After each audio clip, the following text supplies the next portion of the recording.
اچھا پھر دوسرا، خالی آ گئی،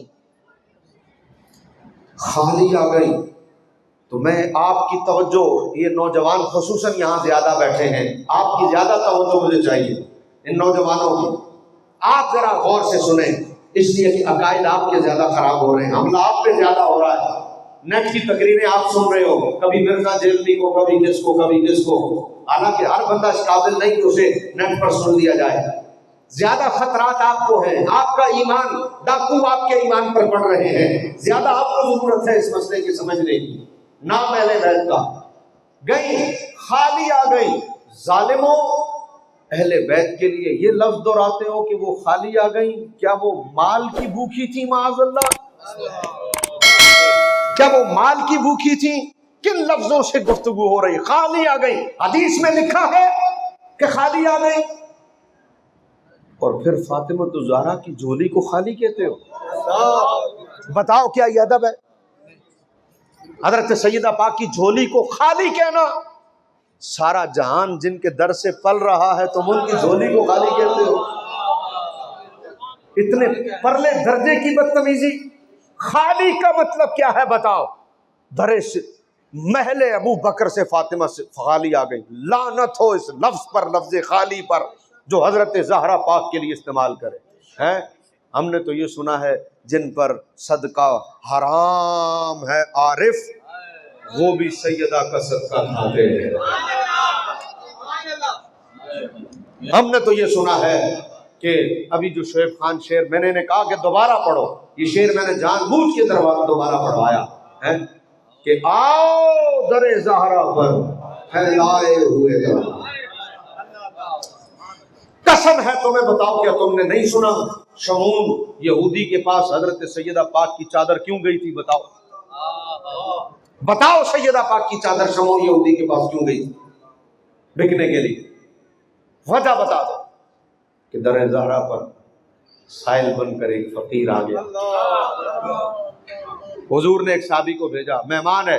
کون ہے جو مہمان کی ضیافت کرے؟ اللہ. کون ہے جو مہمان کی ضیافت؟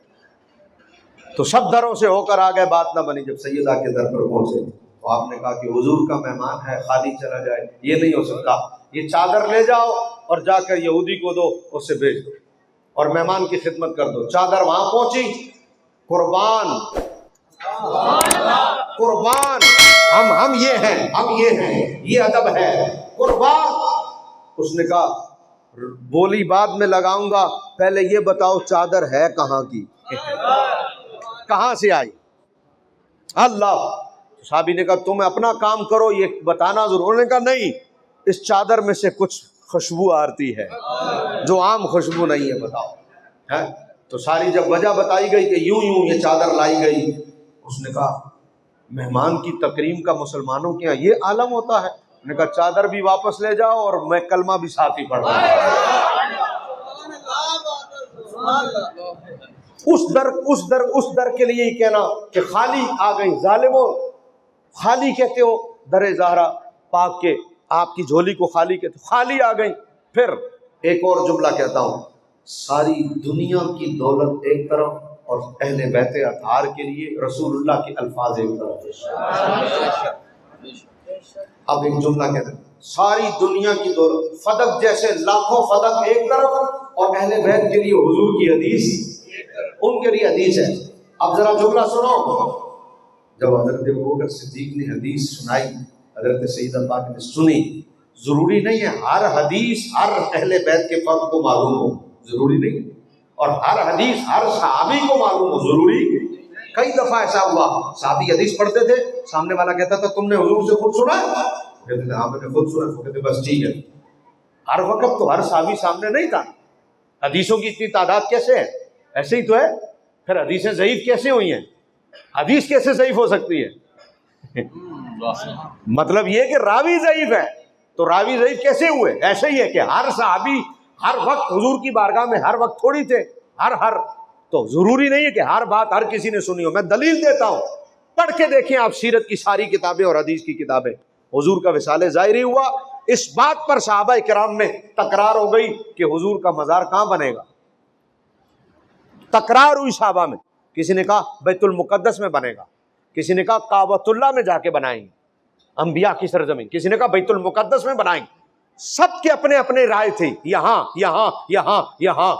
آج جہاں حضور کا مزار بنا ہے کسی کے پاس یہ حدیث نہیں تھی سوائے حضرت ابو بکر کے، یہ صرف حضرت ابو بکر کے پاس حدیث تھی۔ اس کا مطلب ہے ضروری نہیں ہر حدیث ہر صحابی کو معلوم ہو۔ حضرت ابو بکر نے جب دیکھا کہ تکرار ہو رہی ہے، کس بات پر؟ اس بات پر، تو حضرت ابو بکر صدیق نے کہا یہ کوئی تکرار والی بات ہے؟ حضور نے کہا تھا جس نبی کا جہاں وصال ہوتا ہے وہیں اس کا مزار بنتا ہے۔ یہ حضرت ابو بکر راوی ہے اس روایت، کسی کو پتہ نہیں تھا۔ اس کا مطلب ہے ہر حدیث ہر کسی کو معلوم ہو ضروری نہیں ہے۔ اب سنو، حضور نے کہا نحن معشر الانبیاء لا نورث، ہم نبیوں کی جماعت، ہماری وراثت نہیں ہوتی۔ ضروری تھوڑی تھا یہ حدیث حضرت فاطمہ الزہرا کے علم میں ہو، یہ کوئی ضروری نہیں ہے ہر حدیث ہر کسی کو پتا ہو۔ اب تم نے کہا خالی آ گئے، میں نے کہا نبی کی حدیث سے زیادہ بھی کوئی دولت ہے؟ کاش کہ آپ مسئلے کی تہ تک پہنچ جاتے۔ اب بتاؤ کیا سیدہ خالی آئیں؟ یار حضور کی حدیث سے زیادہ، علم سے زیادہ ان حضرات کے لیے اور کیا ہو؟ تو پہلے تو خالی کہنا بھی ادبی، اور پھر اگر لفظ خالی کو بھرنا بھی ہو تو یار جو حضور کی اپنے بابا جان کی حدیث سن کے آ جائیں، تو یہ ادب صرف اہل سنت کے ہاں ہے، کسی اور کے ہاں کوئی کر نہیں سکتا۔ ان کا مقصد اہل بیت کی تعریف نہیں ہے، ان کا مقصد صحابہ کی بے ادبی ہے، اس لیے وہاں پر تعریف نہیں ہوگی، دو جملے لفاظی کے، تیسرا بے ادبی کا۔ جبکہ اہل سنت کی مجالس میں آپ کو بے ادبی کا تو دور دور بھی شائبہ نظر نہیں آئے گا۔ اہل سنت تو جب بات کریں گے ادب کے ساتھ کریں گے۔ اس لیے میرے دوستو یہ تاریخ اس نے برباد کیا، تاریخ پڑھو گے برباد ہو جاؤ، اور تعظیم اور ادب حدیث کے ذریعے سے تو مل سکتا ہے، تاریخ کے ذریعے سے تاریخ برباد کرتی ہے۔ تاریخ کا صرف اتنا سا حصہ لیا جائے گا جو حدیث اور قرآن سے ٹکراتا نہ ہو، جو حدیث اور قرآن سے ٹکرائے گا اس کو آپ کو چھوڑنا پڑے گا۔ تو یہ حضرات کہنے کو ادب کا بات، کہنے کو اپنے عقیدے کی بات کرتے ہیں اور اہل بیت کی تعریف کی بات کرتے ہیں، پڑھیں گے بھی حدیث، مسئلہ بھی حدیث سے ثابت کریں گے، لیکن ان حضرات کے پاس ادب کا نام و نشان نہیں ہوگا، جس کو انہوں نے موضوع میرے دوستوں نے بنایا کہ اہل سنت کا خاصہ یہ ہے کہ یوں بیاں کرتے ہیں سنی داستان ہے۔ اب حدیث کے لفظ کیا ہے؟ آپ نے ساری زندگی دوبارہ کبھی کلام، اب یہ تو حدیث کے لفظ ہے کلام نہیں کیا، یہ کہاں لکھا ہے کہ ابو بکر سے نہیں کیا؟ کوئی مائی کلال ابھی کھولے، نیٹ کا زمانہ ہے، نکالو حدیث گوگل سے، اگر حدیث میں یہ لکھا ہو کہ فاطمہ نے پھر ابو بکر سے کلام نہیں کیا تو جو چور کی سزا وہ میری، ٹوکا یوسف رضوی والا لے آؤ۔ کلام نہیں کیا تو اس کا یہ مطلب کہاں ہے کہ ابو بکر سے کلام نہیں کیا؟ اس کا تو یہ مطلب ہے کہ پھر فدق پر کبھی کلام نہیں کیا، بھائی فدق پر کبھی کلام نہیں کیا۔ حدیث میں یہ تھوڑی آیا کہ ابو بکر صدیق سے کلام، اب یہ تو جان بوجھ کے حدیث پر واردات ہے نا، تو وارداتی ہیں یہ لوگ، ان کے وارداتیں ان کا دھندا چلا رہی ہیں۔ جن کا محرم 25 لاکھ کا بکتا ہو وہ واردات نہیں کریں گے تو کیا کریں گے؟ بھائی جن کا محرم 50 لاکھ کا بکتا ہو، عشرہ اور خمسہ 25 لاکھ، عشرہ 50 لاکھ، تو لازمی بات ہے وہ کیوں بکتا ہے؟ وہ اس لیے بکتا ہے تم ایسی باتیں کرو، اور یہ کوئی آج کی بات تھوڑی ہے، یہ تو اس وقت سے چلتا چلا آ رہا بھائی صاحب، ان کا مزاج تو اس وقت سے یہی چلتا چلا آ رہا۔